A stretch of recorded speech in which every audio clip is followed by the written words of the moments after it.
দুবাইয়ে জনতা ব্যাংক এবং ইসলামী ব্যাংকের আয়োজিত বিভিন্ন এক্সচেঞ্জ গ্রাহক ও প্রবাসীদের সঙ্গে মতবিনিময়ে যোগ দেন বাংলাদেশ ব্যাংকের governor doctor Ahsan H Mansur. সভায় বিমানবন্দরে হয়রানি বন্ধ ও রেমিটেন্স পাঠাতে চার্জে রাষ্ট্রীয় ভর্তুকি বৃদ্ধির দাবি জানান প্রবাসীরা। বোনাস যেটা দিচ্ছে 2.5%, ওটা দিয়ে তো আমরা ভর্তুকি দিচ্ছি, কিন্তু ওটাতে তো যারা হাই ভ্যালু টাকা পাঠায় তাদের জন্য উপকার হচ্ছে।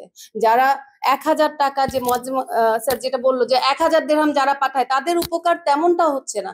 যদি সরকার আমাদেরকে রিবেট আকৃতি যেভাবে পাকিস্তান দেয়, তাহলে অবৈধ পথে কোনো অবস্থাতেই টাকা যাবে না। এখানকার যারা কমিউনিটি এবং এখানকার যারা দলীয় নেতৃবৃন্দ ছিল, তারা অনেকেই জনতা ব্যাংক থেকে বিশাল অঙ্কের, দেশে এবং প্রবাসেও তারা কিন্তু বিশাল অঙ্কের কি বলে এটাকে লোন নিয়েছে।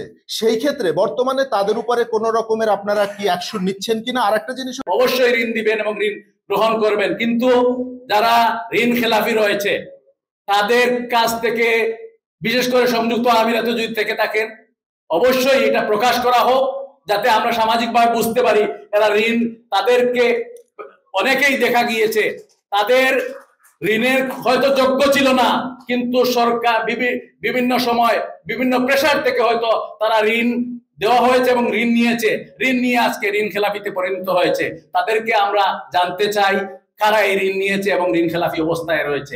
তাদের জন্য কি ধরনের প্রণোদনা দেয়া যায় ছোট ছোট, বা তাদেরকে কিভাবে সম্মানিত করা যায়, এটা মাননীয় গভর্নর স্যার আপনি বাংলাদেশ সরকারকে অনুরোধ করবেন। আর তারা যেন বিশেষ করে আমাদের বিমানবন্দরে যেন হয়রানি বন্ধ হয়। এ সময় আমিরাতে নিযুক্ত বাংলাদেশের রাষ্ট্রদূত বলেন, ভঙ্গুর অর্থনীতিকে স্থিতিশীল করতে প্রবাসীদের ভূমিকা রয়েছে। ইম্পোর্ট এক্সপোর্টের যে গ্যাপ, সেটি মিটিয়ে, রেমিটেন্সের মাধ্যমে সেটি মিটিয়ে আমরা রিজার্ভটাকে কিন্তু ধীরে ধীরে বাড়িয়ে নিচ্ছি। এখন $27 বিলিয়ন উপরে চলে গেছে। আমাদের বাংলাদেশ ব্যাংক সম্প্রতি আপনারা জেনেছেন যে আমাদের বাংলাদেশ ব্যাংক ডলার এবং ফরেন কারেন্সি এক্সচেঞ্জ রেটটাকে লিবারাল করেছে, বা আমরা ফ্লোটিং বলি আর কি, ফ্লোটিং করা হয়েছে। এইটি তখনই করা যায় যে যখন একটি দেশের অর্থনীতি একটি macro economic understanding, macro economic infrastructure যখন একটা স্টেবল কন্ডিশনে যায়।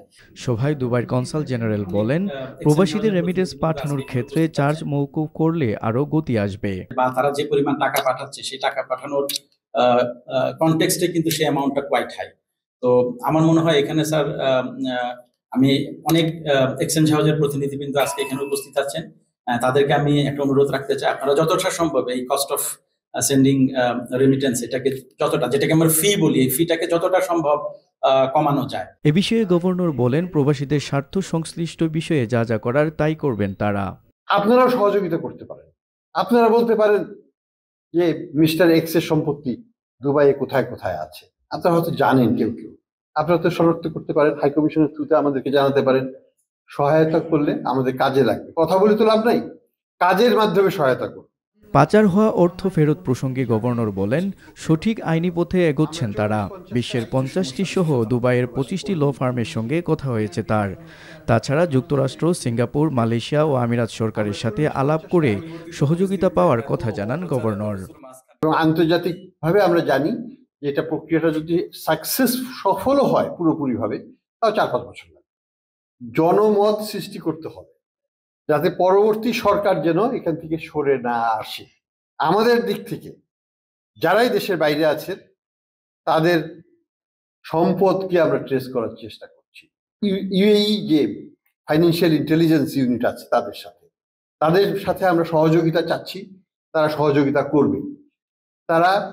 তাদের কাছে আমরা নাম ঠিকানা পাঠাবো, তারা সেগুলোকে ট্রেস করবে এবং আমরা চাইবো পরবর্তীতে সেগুলোকে তাদের মাধ্যমে জব্দ করতে।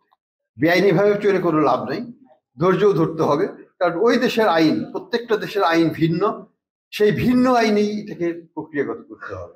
আমরা 40-50টা ইন্টারন্যাশনাল ল ফার্মের সাথে কথা বলছি, তার মধ্যে 25টার সাথে এই দুবাইতেই কথা বলেছি। মতবিনিময় সভায় উপস্থিত ছিলেন জনতা ব্যাংকের ম্যানেজিং ডিরেক্টর মুজিবুল হক এবং ইসলামী ব্যাংক বাংলাদেশের ম্যানেজিং ডিরেক্টর ওমর ফারুক সহ আরও অনেকে। NTV international desk.